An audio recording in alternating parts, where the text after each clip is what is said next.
લોકોની વાતોથી કેમ પરેશાન થાવ છો? લોકો તો કંઈ પણ બોલીને ચાલ્યા જાય છે. ખરાબ તો ત્યારે લાગે છે જ્યારે આપણે આખી દુનિયાને પાછળ છોડીને ખાલી એક જ માણસથી વાત કરવાની પસંદ આવતી હોય અને એ જ માણસ આપણને ઇગ્નોર કરે. ખરાબ સમયમાં આરામ કરવો તમારા માટે એનાથી પણ વધારે મુશ્કેલીઓ ઊભી કરી શકે છે. સાંભળ્યું હતું કે દુઃખનો અહેસાસ પોતાનાઓને થાય છે, પણ જ્યારે પોતાના જ દુઃખ આપે તો અહેસાસ કોણ કરે? જો કોઈ પોતાનું હોય ને તો દર્પણ જેવું, જે હસે તો પણ સાથે અને રોવે તો પણ સાથે. જો તમારો સમય વધારે ખરાબ હોય અને તમે એવી પરિસ્થિતિથી ગુજરી રહ્યા હોય તો ગભરાશો નહીં, ચાલતા રહો. જોઈ લેજો, એક દિવસ તમે ખરાબ સમયને પાછળ છોડી દેશો.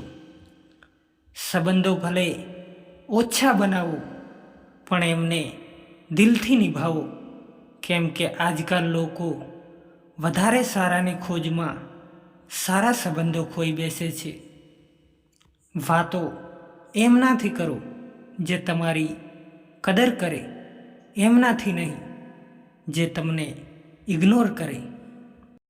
પોતાના સંબંધોને હંમેશા સમય આપવો જોઈએ, કેમ કે સંબંધોમાં તિરાડ દૂર રહેવાથી નહીં પણ સમય ન આપવાથી પડે છે. ખરાબ સમયમાં જો કોઈ માણસ તમારો સાથ છોડી દે તો એ માની લેજો કે એ તમારી સાથે ક્યારેય હતો જ નહીં. મારી જિંદગીનો આ જ અનુભવ છે કે જો સરળતા અને ઈમાનદારીથી જીવો તો પોતાના જ લોકો જીવવા નથી દેતા. જ્યાં સુધી કોઈને તમારાથી કંઈ મતલબ હોય છે ત્યાં સુધી તમારાથી સારો માણસ બીજો કોઈ નથી હોતો. એ માણસથી હંમેશા દૂર જ રહેજો જેને પોતાની ભૂલ નજરમાં જ ના આવતી હોય. પોતાને એટલા બધા કાબિલ બનાવી લો કે એમને અહેસાસ નહીં પણ પસ્તાવો થાય.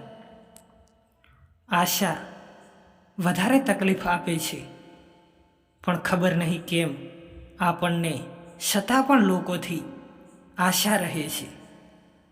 ઘમંડી નથી હું, પણ જ્યાં દિલ જ ના લાગે ત્યાં જબરજસ્તીથી વાત કરવાની આદત નથી મારી.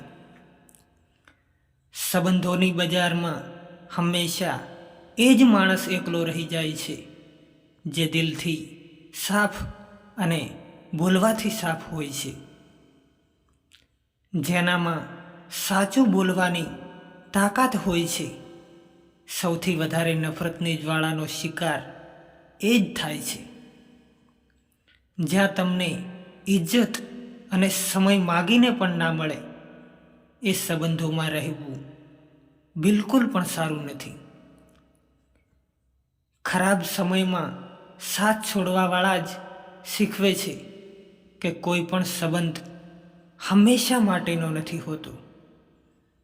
જેવી રીતે પૈસાની કદર કરો છો એવી જ રીતે સારા અને સાચા લોકોની પણ ઇજ્જત કરો, કેમ કે પૈસા તો એક દિવસ ઘણા મળી જશે પણ સારા અને સાચા લોકો ઘણા ઓછા મળે છે.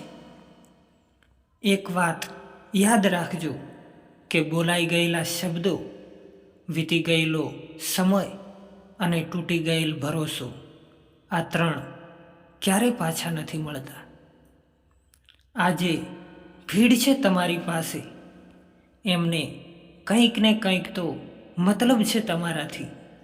જે દિવસે એ મતલબીઓનો મતલબ પૂરો થઈ જશે એ દિવસે તમે એકલા જ રહી જશો. અહીંયા કોઈ કોઈનું નથી, બધાને મતલબની બીમારી છે. આ દુનિયા સ્વાર્થથી ચાલી રહી છે. આ બધા મતલબના સંબંધો છે. ખરાબ સમયમાં પણ એક વાત સારી છે, જ્યારે પણ આવે છે ત્યારે ફાલતુ લોકો તમારી જિંદગીથી દૂર થઈ જાય છે.